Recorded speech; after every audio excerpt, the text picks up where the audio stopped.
أعوذ بالله من الشيطان الرجيم بسم الله الرحمن الرحيم الحمد لله رب العالمين وبه نستعين وهو المعين وصلى الله على محمد وأهل بيته الطيبين الطاهرين اللهم صل على محمد وآل محمد. Atelier de réflexion coranique, session numéro 3. Donc aujourd'hui, c'est notre quatrième rencontre. Lors de la première rencontre, nous avions fait part des points préliminaires et on avait annoncé que les sessions que nous allions avoir durant une quinzaine de jours, la première quinzaine du mois béni de Ramadan, ça concernait un atelier de réflexion coranique. Donc les programmes que nous avons, ce n'est pas un séminaire, ce n'est pas une conférence, ce n'est pas un exposé comme on a eu l'habitude dans le passé. Mais là, il s'agit de réfléchir sur des versets coraniques que nous choisissons. Donc ça, c'est un rappel pour ceux qui sont nouveaux. Alors, le plan de la discussion, comme d'habitude, on commence par une introduction. J'ai éliminé aujourd'hui l'activité. On va passer directement à l'intervention de 3 participants. Ou 2, peut-être aujourd'hui on n'aura que 2, résumé d'un tafsir ou un point exégétique avant de passer à la synthèse de la part d'un des participants. Donc c'était prévu que aujourd'hui pour la lecture des versets choisis et pour la synthèse, c'était Sœur Irham qui allait s'en charger. Donc au niveau de l'introduction, on avait dit qu'on commence par un point qui nous indique la grandeur et l'importance du Coran. Aujourd'hui, j'ai choisi un hadith rapporté dans le Nahj al-Balagha de l'imam Ali alayhi salam. Donc, عن Ali alayhi salam وتعلموا القرآن فإنه أحسن الحديث وتفقهوا فيه فإنه ربيع القلوب واستشفوا بنوره فإنه شفاء الصدور وأحسنوا تلاوته فإنه أنفع القصص. Donc là, le hadith, il continue. Moi, j'ai préféré m'arrêter à là parce qu'il concernait ce que nous avions besoin ici. Donc, rapporté de l'imam Ali alayhi salam, apprenez le Coran car c'est la meilleure des paroles. Cherchez à le comprendre car il vivifie le cœur. Guérissez-vous au moyen de sa lumière car elle constitue une guérison pour les cœurs. Et parachever sa lecture car il est le récit le plus édifiant. Le texte, il est clair, il est parfait. À nous maintenant de suivre les pas de notre imam, l'imam Ali alayhi salam, et d'aller vers le Coran pour le comprendre, pour agir en fonction et pour le lire aussi. Et c'est ce que nous allons faire dans le deuxième point de l'introduction. On avait dit qu'on allait lire chaque jour ou écouter un qari et suivre en même temps sa lecture. Parce que nous donnons de l'importance au texte arabe et que petit à petit, il faut essayer de lire en arabe et de comprendre en arabe. Donc, Surat al-Mu'minun 23, aujourd'hui, ça va être la deuxième page de cette sourate, la page 343 dans le Coran Othman Tara, versets 18 à 27. بسم الله الرحمن الرحيم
صدق الله العلي العظيم صلوا على محمد وآل محمد. Alors, le récitant ou le récitateur, c'est Al-Affasi. On continue avec le troisième point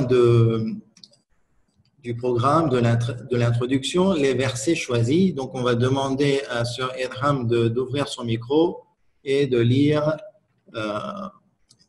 les versets que l'on a choisis. أعوذ بالله من الشيطان الرجيم بسم الله الرحمن الرحيم Sourate 59 verset 18. Ô vous qui avez cru, priez Allah. Âme voit bien ce qu'elle a avancé pour demain. Et craignez Allah, car Allah est parfaitement connaisseur de ce que vous faites.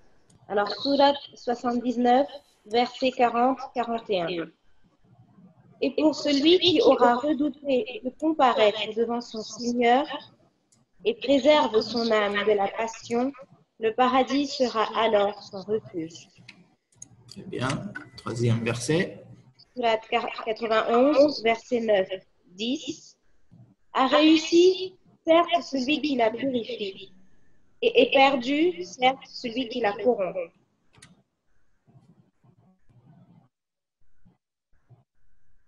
Sourate 35, verset 18. Or, personne ne portera le fardeau de l'autrui. Et si une âme surchargée de péché appelle à l'aide, rien de sa charge ne sera supporté par une autre, même si c'est un proche parent. Tu n'avertis en fait que ceux qui craignent leur Seigneur, malgré qu'ils ne le voient pas, et qui accomplissent la salade. Et quiconque se purifie, ne se purifie que pour lui-même, et vers Allah est la destination. Très bien, merci. Donc, on a bien lu les 4 versets choisis. Donc, on va repasser vers vous à la fin pour le résumé. Donc, on vous laisse bien écouter les différentes interventions. Merci.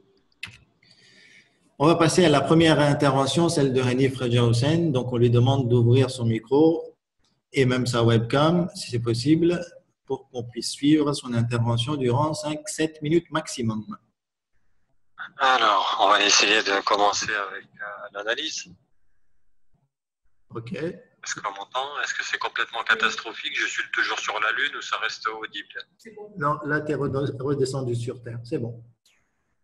D'accord. Alors, on va commencer avec le verset 18 de la sourate 59. OK. Ô vous qui avez cru, craignez Allah, que chaque âme voit bien ce qu'elle a avancé pour demain. Et craignez Allah, car Allah est parfaitement connaisseur de ce que vous faites. C'est bon? Je continue? Oui, c'est bon, t'entends très bien. D'accord. Alors, le premier point, ça va être par rapport à la compréhension. Le ressenti global de ce verset m'apparaît comme un avertissement ou une exhortation à tenir ma comptabilité, plutôt celle de mon âme, et être conscient de la présence d'Allah. J'ai vu la répétition de craignez Allah 2 fois, une première fois en début de phrase, puis une seconde fois en clôture, en mettant l'accent sur le fait qu'il est omniscient et qu'on ne peut donc rien lui cacher. Le principal message de ce verset semble être ce qui s'y trouve au milieu, c'est-à-dire que chaque âme voit bien ce qu'elle a avancé pour demain. Le mot demain, je le comprends comme le jour du jugement. Et à mon sens, il s'agit dans ce verset de retenir qu'il est important d'être conscient de là où nous en sommes dans notre vie par rapport au jour des comptes. Le mot demain nous insinue aussi une notion d'urgence. Cet instant est donc imminent. J'ai aussi remarqué l'utilisation du mot bien avant le mot voir, afin d'insister sur le fait de bien voir, c'est-à-dire de manière objective. Alors, point numéro 2, concernant l'application. Alors, pour moi, c'est un verset qui me demande donc de faire les comptes, de les faire bien et vite, afin de ne pas me voir plus beau que ce que je suis, et de ne pas le faire trop tard pour avoir le temps de se corriger. Troisième point, éventuellement question relative au verset. Alors, il y a une question concernant l'applicabilité réelle, parce qu'il y a beaucoup de choses que nous faisons par réflexe, dans l'urgence, etc. Et il est difficile de tenir une comptabilité de toutes nos actions pour savoir ce qui a pesé lourd ou moins lourd quand on fait 1 million de choses et parfois en parallèle. Alors, comment tenir vraiment compte de tous ces détails? Éventuellement, repenser à sa journée quand elle est terminée, ça permettrait de mettre en relief les actions ou les intentions sur lesquelles nous n'avons pas été authentiques envers nous-mêmes et nos principes. On pourrait donc relever les erreurs de cette manière et ne plus les refaire. Très bien. Donc, je passe au verset 40-41 de la sourate 79. Est-ce que je les ai mis? Je ne les ai pas. Ah, si. Et pour celui qui aura redouté de comparaître devant son Seigneur et préserve son âme de la passion, le paradis sera alors son refuge. Alors, concernant la compréhension, le premier point, il s'agit d'un verset qui est très court et très explicite à mon sens. Je l'ai donc compris très littéralement pour ma part. Il y a cette notion de la conscience qu'il faudra rendre les comptes un jour, et le fait que celui qui aura réussi à préserver son âme de la passion pourra accéder au paradis. Deuxième point, donc au niveau de l'application, il est important de bien se connaître et savoir donc si l'on agit par raison ou par passion, notamment pour des situations délicates, lorsque nous pouvons être la victime par exemple, et que notre droit de réponse ou de riposte peut nous transformer en agresseur parce qu'elle dépasse les limites sous l'emprise de la passion. Je vois dubitatif. Je ne sais pas si ma phrase était compréhensible ou pas. Non, elle était claire. Elle était claire. Donc on va passer au troisième point. C'est une question relative par rapport au verset. Alors, le terme passion, pour moi, il n'est pas forcément évident et peut être sujet à interprétation. Donc, ça serait intéressant de voir un petit peu ce que ça donne au niveau du terme arabe. J'ai une indication sur les versets précédents, c'est-à-dire le 37, 38, 39. Quant à celui qui aura dépassé les limites et aura préféré la vie présente, alors l'enfer sera son refuge. Alors, est-ce que la passion, c'est le dépassement des limites autorisées? Est-ce que c'est le sacrifice des principes par avidité de la vie présente? Ou est-ce que c'est un peu de tout ça?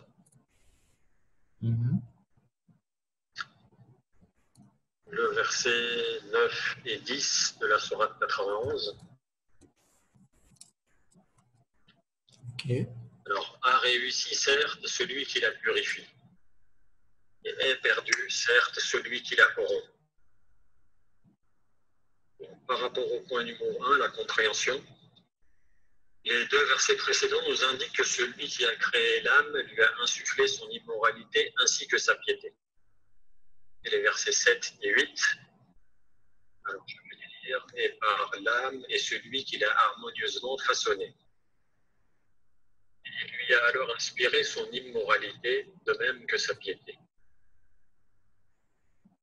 Alors à partir de là, moi je comprends que la réussite se trouve dans sa purification afin d'atteindre la piété. Et l'échec se trouve dans sa corruption qui nous fera atteindre l'immoralité. Ces deux versets apparaissent comme une règle générale du jeu et l'objectif fixé par le Créateur pour sa créature. En termes d'application, c'est-à-dire le point 2, il faut apprendre à être authentique avec soi et ne pas se mentir à soi-même. Alors, si j'ai une question relative par rapport au verset, il y a quelque chose d'un peu tortueux qui m'est passé par l'esprit. Alors, est-ce qu'il faut comprendre par ce verset qu'il est préférable de commettre un péché volontairement et de manière authentique plutôt que de manière un peu déguisée sous divers arguments pour se donner bonne confiance et donc en corrompant l'âme? C'est-à-dire que je sais que je vais faire une bêtise, je la fais car je ne résiste pas, mais tout en sachant que c'est une bêtise. plutôt que d'essayer de me la justifier avec des excuses un petit peu bidons. Non, c'était un cas de force majeure, c'est pas très grave, c'est naturel, c'est qu'une seule fois. Finalement, cette chose-là risque de corrompre mon âme et ça serait plus grave. Donc, je ne sais pas s'il faut être authentique aussi dans le péché. Pourquoi pas? Et puis, donc, le dernier verset, le verset 18 de la Sourate 35. Donc, celui-là, il est un petit peu plus long. Je ne vais peut-être pas le relire parce que j'ai certainement dépassé mon temps. Et je vais essayer d'abréger les souffrances des autres. Donc, au niveau de la compréhension, ce que je retiens surtout, c'est que c'est chacun pour soi. Personne ne pourra porter le fardeau d'un autre. C'est assez perturbant et limite flippant.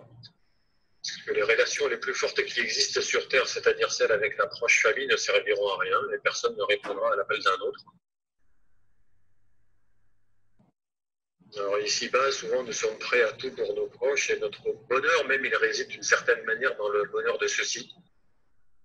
Or, dans cette description, tout cela perd complètement son sens et nous rappelle que la mort est égoïste. Sur les dernières parties du verset, on revient ensuite sur une notion de crainte d'Allah et de lui obéir, ainsi qu'un rappel concernant la prière. Craindre Allah, forcément, ça passe par la prière. Puis tout en haut de verset, le verset se termine en nous rappelant que celui qui fait l'effort de se purifier ne le fait que pour lui-même, et que purifier ou pas, notre destination à tous est vers Allah. Très bien. En termes d'application, j'ai sorti un point. Les proches, la famille, les parents, sont des moyens terrestres pour manifester les attributs divins par les interactions que nous avons les uns avec les autres. Mais ce n'est pas cela qui va nous sauver là-haut. Et si on doit affronter certaines situations, des conflits pour des raisons de désobéissance à Allah, par exemple des questions souvent sur les mariages, alors il est plus important de rester dans l'obéissance à Allah, quitte à se fâcher avec la famille. Là-haut, c'est pas ça qui servira. Et le troisième point, est-ce qu'il y a des questions? Oui, il y a beaucoup de questions existentielles sur les relations que nous aurons les uns avec les autres là-haut. Mais bon, c'est très abstrait et puis pas si attardé et l'imaginer. Voilà mon intervention. D'accord. Et s'il fallait donner un titre global pour ces 4 versets? Forcément, ça passerait par l'éducation de l'âme. L'éducation de l'âme. Très bien. Sa purification. D'accord, très bien. Merci pour ton intervention. Et on va passer à l'intervention de Yannick. Donc, qu'il m'appelle sur mon WhatsApp et on va fonctionner pareil. Donc, je rappelle que les réflexions qui ont été partagées par Hanif, c'est son propre effort intellectuel et, bien entendu, cette compréhension ou cette explication qu'il a donnée, on l'avait dit au tout départ dans les points préliminaires lors de notre première rencontre, que c'est sa propre réflexion, ça n'engage que lui. D'accord ? Et moi qui suis silencieux, cela ne veut pas dire que je cautionne tout ce qu'il dit ou ne cautionne pas. D'accord ? Donc, je reste complètement extérieur à son intervention. On va passer maintenant à celle de Yannick. Oui, vous m'entendez ? Alors, est-ce que vous l'entendez ? On commence à parler, après ils verront si… J'ai l'impression que non, là. C'est bon, là ? Vous m'entendez ? Alors, vous l'entendez ? Ishma, vous l'entendez ? Oui, apparemment, c'est bon, on signale qu'on t'entend. Très bien. Bon, Hanif, il a bien résumé la situation. Donc, effectivement, je ressens un peu ce que lui il a ressenti quand il a lu les versets. Oui, c'est bon, tu peux continuer. Juste une petite note, j'ai fait une erreur dans l'adresse de la 4e sourate, donc il n'y a pas besoin de philosopher plus que ça, c'est une erreur, c'est un oubli. D'accord ? Donc c'est bien le verset 18 que j'aurais dû mettre. On continue. D'accord. Je crois qu'on m'entend pas très bien là. Alors, vous ne l'entendez pas, on t'entend mal apparemment.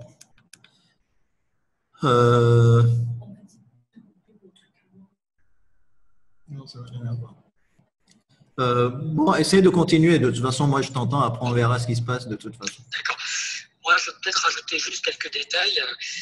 Moi, ce que j'ai compris sur la sourate 59, verset 18, effectivement, il y a une notion de comptabilité à garder.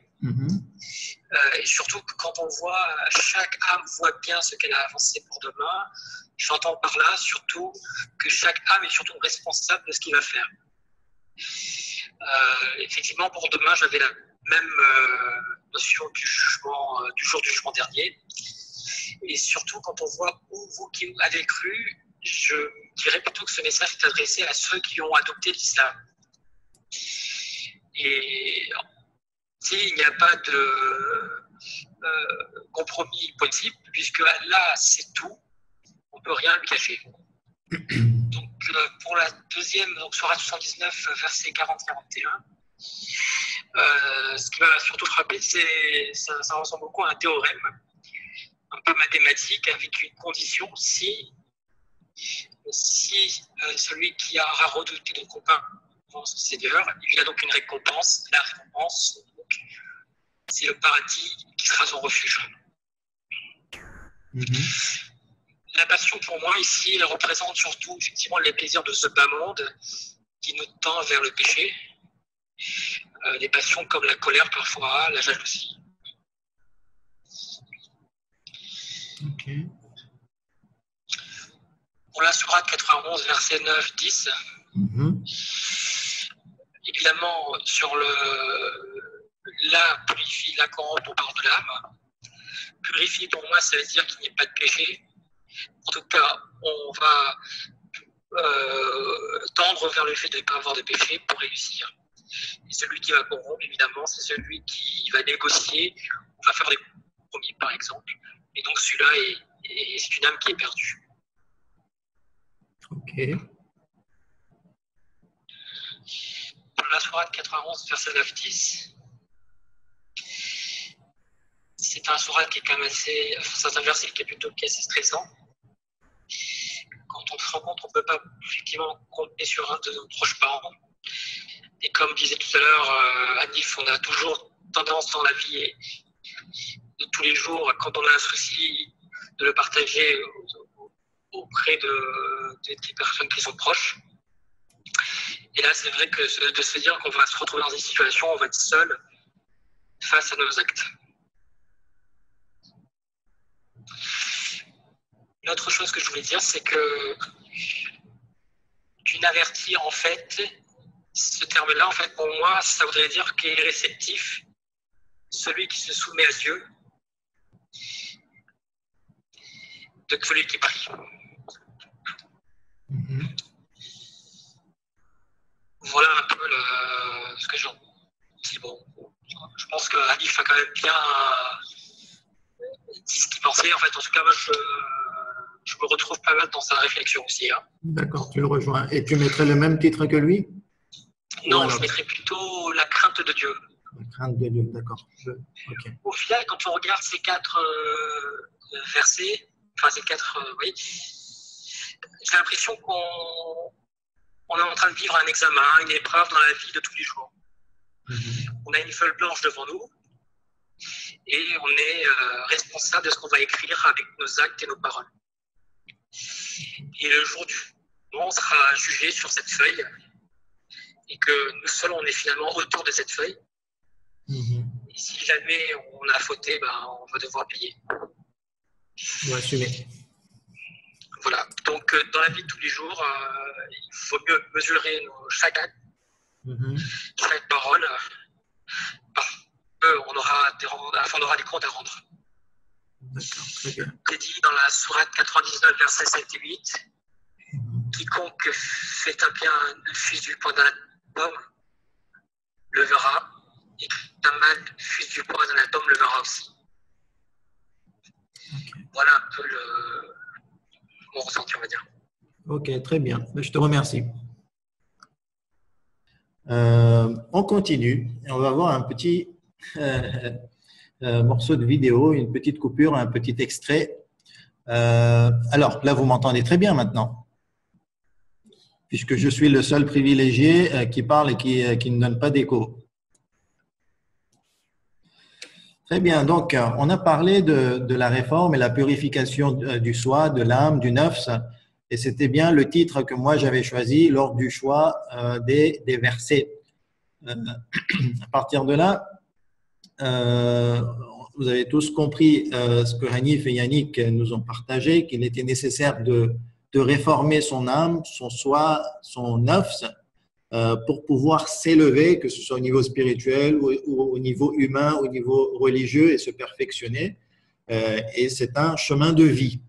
Par contre, ce n'est pas obligatoirement ce qui est enseigné partout, et j'aimerais que vous écoutiez et que vous visionniez attentivement cet extrait, et on en reparlera. Le problème, c'est que j'ai vraiment plus du tout envie d'être le méchant. Essaie pas de changer le programme, Ralph. Rassure-nous, tu vas pas faire ton turbo. Turbo? Mais non, je fais pas mon turbo. Tout de même, les gars, c'est être turbo de vouloir un ami? Ou une médaille? Ou une part de tarte de temps à autre? C'est pas normal d'attendre plus de la vie? Ouais. Ralph, on a compris, tu sais. Mais tu ne peux pas changer ce que tu es. Et plus vite tu l'accepteras, plus vite tu te sentiras mieux dans ton jeu et dans ta vie. Hé Ralph, une partie à la fois. On va maintenant conclure avec le mantra du méchant. Je suis méchant, et c'est bien. Je ne serai jamais gentil, et ce n'est pas si mal. Je ne veux être personne d'autre que moi. Ok tout le monde, à la semaine prochaine. Robotnik, j'aurai pas le temps de m'occuper du goûter. Donc, c'était une réunion des méchants anonymes. Et vous avez vu et vous avez entendu ce qu'ils ont dit à la fin. On est méchant et c'est bien. Et si on n'est pas gentil, ben, ce n'est pas plus mal. On est ce que l'on est et on reste ce que l'on est. Tout ça pour dire que oui, il y a une ou certaines théories au niveau de la psychologie qui disent que ben, finalement, il faut s'accepter comme on est. Il n'y a pas besoin de changer, de se changer, d'évoluer au niveau moral, éthique et à ce niveau-là. Et c'est à nous de nous faire accepter tel que l'on est. Et donc, cette théorie, on va dire, est dans le sens contraire à 180 degrés à l'opposé de ce que nous demande le Coran. D'accord ? On vient de le lire. Je pense que dans les versets qu'on a vus, qu'on a lus, il nous est clairement demandé pour atteindre l'objectif, ben, l'homme, il doit se réformer et purifier son âme, purifier son nafs. Et c'est comme ça qu'il s'élèvera au niveau spirituel, qu'il se perfectionnera et qu'il ira de l'avant. Par contre, s'il corrompt son âme, s'il corrompt son nafs, s'il la pervertit, à ce moment-là, ça va être la chute et chacun aura à assumer. D'accord ? Donc, il y a, on va dire, 2 ou 3 notions qui sont très, très importantes dans les versets que l'on a vus. Un, c'est la réforme et la purification du soi. Le second, c'est le taqwa, ou craindre Dieu, où on avait dit préserver son âme de tout danger qui pourrait la corrompre et qui pourrait l'éloigner de l'objectif final. Et c'est comme ça que petit à petit, il faut essayer de prendre sa responsabilité. Et c'est ça le troisième concept, c'est vraiment prendre sa responsabilité, ressentir que chacun est responsable de lui-même.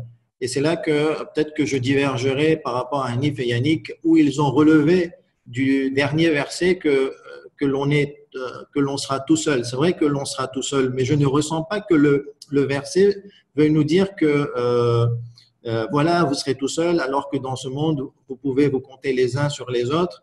Et maintenant, débrouillez-vous et vous serez vraiment, on va dire, tout seul, hein, dans la solitude. Moi, ce que je ressens de ce morceau de verset, c'est qu'il nous montre notre responsabilité par rapport à ce monde, par rapport à nos objectifs, par rapport à nous-mêmes, par rapport aux autres, par rapport à la création, par rapport à Allah. C'est ça qui est mis en avant, c'est que nous ressentions pleinement ce que nous devons assumer. Et automatiquement, oui, chacun assumera ce qu'il fait et ce qu'il devient lui-même. À partir de là, je voulais juste développer quelques points au niveau de la réforme, de la perfection du soi. Bien entendu, on peut faire des bilans, on peut voir son évolution sur plein de dimensions dans sa vie, au niveau de sa vie professionnelle, de sa vie familiale et sociale, par exemple, au niveau de ses obligations et interdictions divines. Mais là, ce qui est important, on va dire, dans notre discussion, c'est de faire un bilan sur ses propres attributs, ses agissements, son attitude et de travailler là-dessus, sur sa propre personnalité pour que l'on devienne ce que finalement nous demande d'être Allah. Bien entendu, il ne s'agit pas d'effacer son soi, okay? Mais il s'agit d'éliminer ses défauts et petit à petit de se parfaire des attributs positifs. Et dans ce cheminement, il y a un processus qui est proposé de la part des imams que j'ai retranscrit ici en différentes étapes que j'ai décortiqué. Donc, je n'ai pas ramené le hadith exactement. Il y a un hadith du 7e imam alayhi salam qui est très très explicite à ce niveau, mais ici j'ai décortiqué et je l'ai mis en étapes. Donc, celui qui veut mettre un pied, on va dire, dans cette voie et avancer, ben, ce qui est proposé, c'est qu'au départ, il commence par s'observer attentivement, qu'il extrait, on va dire, son âme de lui-même ou qu'il s'extrait de lui-même et qu'il l'observe de l'extérieur, de haut, et qu'il se voit lui-même comment il est, comment il agit, comment il pense et qu'il analyse ses propres réactions. Donc, la première étape, c'est de bien s'observer et de se surveiller. Ensuite, la deuxième étape, c'est de détecter toutes les maladies du cœur qu'il a en lui-même. Par exemple, ce sont des exemples comme la jalousie. Vous savez que toutes ces maladies du cœur, ben, elles ont différents niveaux. D'accord ? Certaines maladies s'extériorisent et s'expriment, mais d'autres, ou plutôt à certains niveaux, les maladies s'expriment et s'extériorisent, mais à des degrés, on va dire plus bas, ben, elles sont bien présentes dans le cœur, dans l'âme, mais elles ne s'extériorisent pas forcément dans les paroles, mais elles peuvent, on va dire, agir ou influencer notre agissement. L'orgueil, la vanité, par exemple, comme maladie, la colère, l'attachement matériel à ce monde, le narcissisme, la rancune, l'avarice ou l'ostentation, etc., etc. Donc, ici, on n'est pas là pour recenser toutes ces maladies du cœur, mais voici la deuxième étape pour pouvoir avancer. La troisième étape, c'est de décider de se traiter, de guérir petit à petit de ces maladies qui, finalement, elles-mêmes nous rendent malheureux. Et essayer de ne plus faire des erreurs, de se mettre des conditions soi-même que voilà, à partir de demain, par exemple, si je fais du mal à quelqu'un, si je suis coléreux, ben, j'arrêterai de le faire et il faut que je prenne cette décision. Et pour cela, il faut que je me surveille moi-même tout le temps, tout au long de la journée, tout au long du mois, tout au long de la période que je me suis fixée pour avancer vers cet objectif de me purifier. La cinquième étape, c'est de faire le bilan et analyser après avoir passé les 4 premières étapes.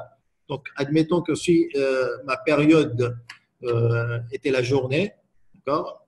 Donc, le matin, quand je me réveille pour la prière de Fajr, je décide que je vais faire attention et ne pas me mettre en colère, par exemple. Ou si j'ai l'habitude de mentir, je ne vais pas mentir et je me surveille tout au long de la journée. Et le soir, je fais le bilan. J'essaie de voir combien de fois j'ai menti, combien de fois je me suis énervé sur quelqu'un de façon complètement injuste ou à combien de fois j'ai fait du mal à quelqu'un. Et j'essaie d'analyser les raisons de ces agissements. Pourquoi, après avoir décidé, je me comporte toujours de la même façon, pourquoi je fais des erreurs et j'essaye, on va dire, de trouver les raisons exactes pour aller de l'avant.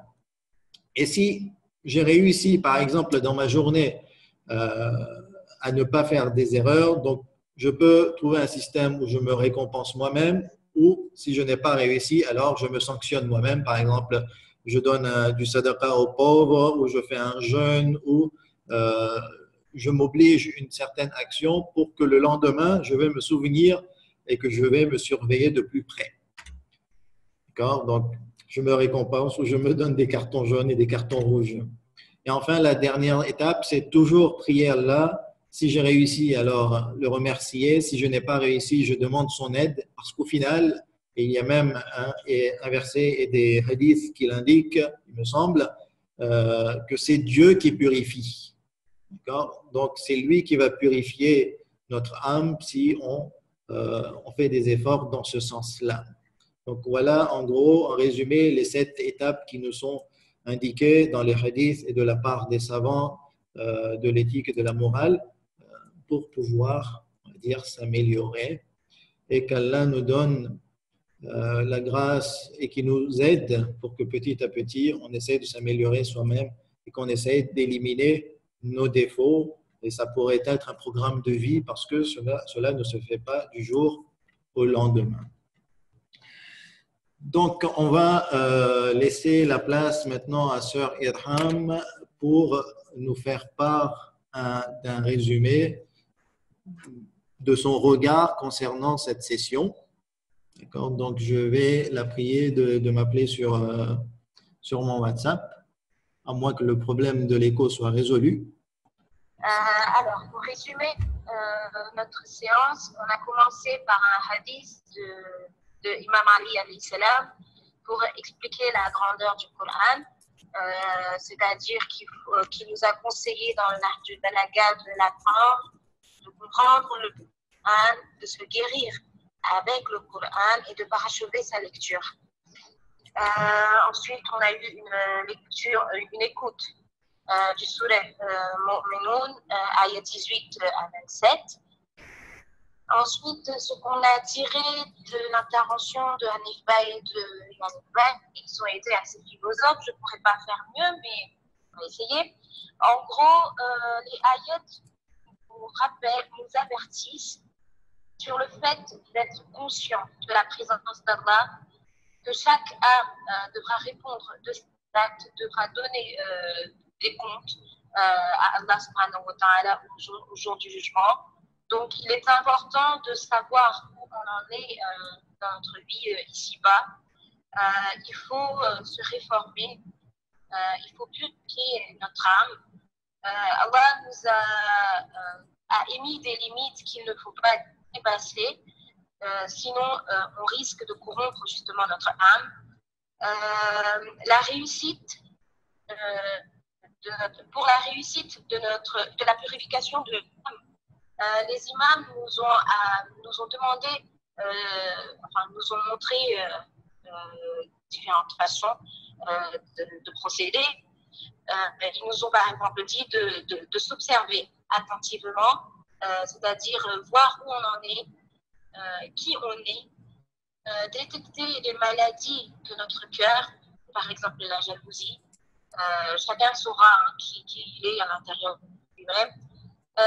Après avoir détecté ces maladies-là, il faut décider de les traiter pour justement se purifier et de ne plus les refaire. Il faut également surveiller son âme pour voir si effectivement on arrive à guérir de toutes ces maladies. Le soir venu, il faut faire un bilan, faire l'analyse et voir si dans la journée, l'objectif que je me suis fixé, par exemple, je suis jalouse, est-ce que cette jalousie, je l'ai éradiquée pour cette journée-là? Si oui, je me récompense, sinon je me sanctionne. Et puis, il faut toujours se tourner vers Allah subhanahu wa ta'ala, le remercier si j'ai réussi et lui demander son aide si j'ai encore du chemin à faire. Voilà ce que je peux dire. Ok, très bien. Vous n'avez rien d'autre à rajouter? Vous êtes d'accord avec les 2 titres qui ont été proposés? Oui, tout à fait. Vous n'avez pas une autre proposition? Non. Ok, très bien. Merci beaucoup pour le résumé et la synthèse. Et peut-être qu'on vous reverra pour une intervention. Inch'Allah. Merci, Khuda Hafiz. Merci à vous pour votre présence et Inch'Allah, de vous avoir pour les interventions et pour le partage de vos réflexions sur les prochains versets.